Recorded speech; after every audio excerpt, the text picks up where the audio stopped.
Welcome back to the lab, everyone. I got some comments on my last couple videos, and I want to thank you all for the support on both of those as well. It's been awesome. I figured I would take some of those questions and just try to consolidate them into some kind of Q&A video to try and best answer some of the questions you guys may have regarding the upcoming proof of work change hard fork for Bitcoin. To start, the question I've seen pop up the most for sure has been, when is the hard fork actually happening? I can't say for sure. I believe they're targeting a release date of September 1st. So keep that in mind. I believe the way it's going to work is the first Blake2B block is going to be based on the hash of the last SHA-256 block of the chain, if that makes sense. I don't know a lot of the fully fleshed out details regarding it, but that seems to sort of be the plan. The other question I've seen floating around a lot is, will we actually need to modify the firmware of the ASICs in order to be able to mine the new proof of work change?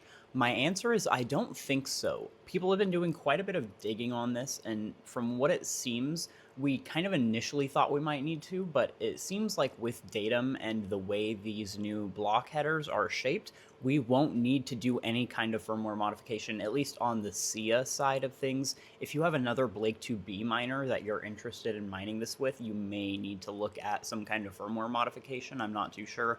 But here, just for an example, I have my first two gold shells in.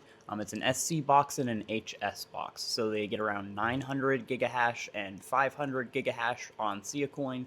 I don't actually have the power supply for that. That is coming today though, so I should be able to start demoing those a little bit here pretty soon.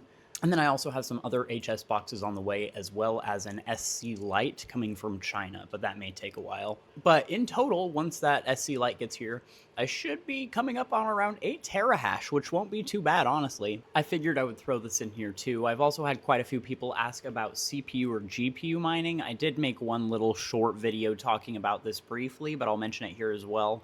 I do believe GPU mining may have some feasibility maybe on day one for a very short period of time when difficulty is low. I would not anticipate much results though. Even I've tested this with my own RTX 3090. I got around 5 gigahash using a software called Marlin when I was mining to a SIA coin pool.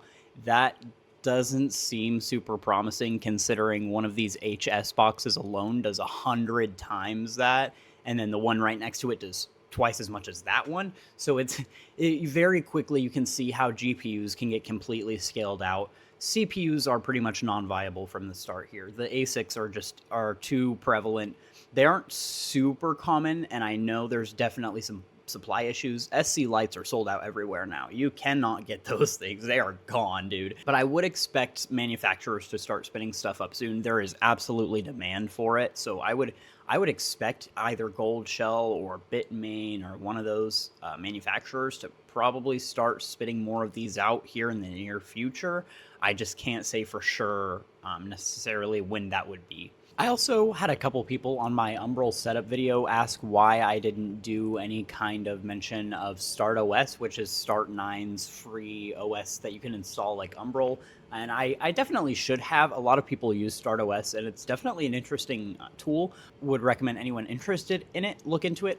I just personally prefer Umbrel. I like the interface of Umbrel, and it's really, really beginner friendly in terms of connecting apps. I can't say whether or not Start9 is. I haven't played with it too much, but it's definitely an option if you're just looking for a way to get a node set up. As long as you're running knots, that's really all that matters. Anyways, guys, that's going to do it for this one. I hope you enjoyed. I'm going to keep this one a little bit shorter so I can bring you guys another video a little bit later once I get those other miners in and I have my power supply, and I can hopefully show that little bit of setup for anyone who may need it. Make sure to subscribe to stay up to date on all of the proof of work change updates, and I will catch you guys in the next one.